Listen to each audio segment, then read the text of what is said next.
एक गांव में जहां हरे भरे खेत और सुहावने पक्षी थे, वहां एक गरीब लड़का राजू अपने माता पिता के साथ रहता था। उनका परिवार बहुत ही मेहनती था, लेकिन गरीबी ने उन्हें हमेशा से घेरा हुआ था। राजू के पिता एक किसान थे और उनकी माँ घर का कामकाज करती थी। एक दिन राजू जंगल में लकड़ी इकट्ठा करने गया।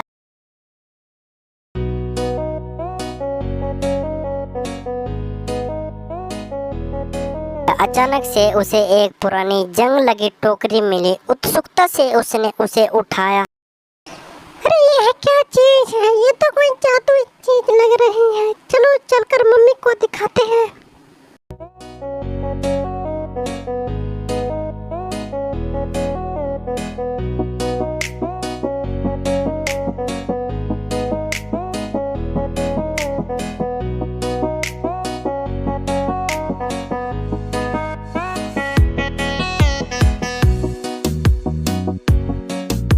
फिर वह उसको घर ले आता है। घर पहुंचते ही उसकी माँ कहती है कि राजू, ये क्या उठा लाई? माँ, मुझे यह रास्ते में मिला। फिर राजू ने वह टोकरी अपनी माँ को दी। उसकी माँ ने उसे साफ किया और देखा कि टोकरी के अंदर एक सुनहरा दीपक था। राजू ने दीपक को रगड़ा और अचानक से एक जादुई जिन प्रकट हुआ। राजू और उसके परिवार को अपनी आंखों पर विश्वास नहीं हुआ। उन्होंने जिन से पूछा कि क्या वह उनकी गरीबी दूर कर सकता है। क्यों नहीं मालिक, मैं आपकी गरीबी अभी दूर किए देता हूँ। जिन ने तुरंत उनकी झोपड़ी को एक सुंदर महल में बदल दिया और खेतों में सोने की फसलें उग गई। और गांव के लोग राजू और उनके परिवार की किस्मत पर आश्चर्यचकित रह गए।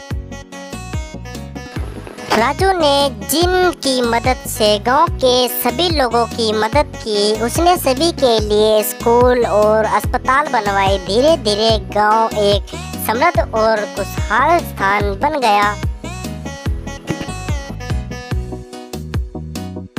लेकिन एक दिन राजू को एहसास हुआ कि जिन की शक्तियाँ अनंत नहीं है। उसने जिन को कहा कि अब तुम्हारे आराम करने का समय आ गया है। हम अपने मेहनत और ज्ञान से आगे बढ़ेंगे। जिन ने मुस्कुराते हुए विदा ली और दीपक में समा गया।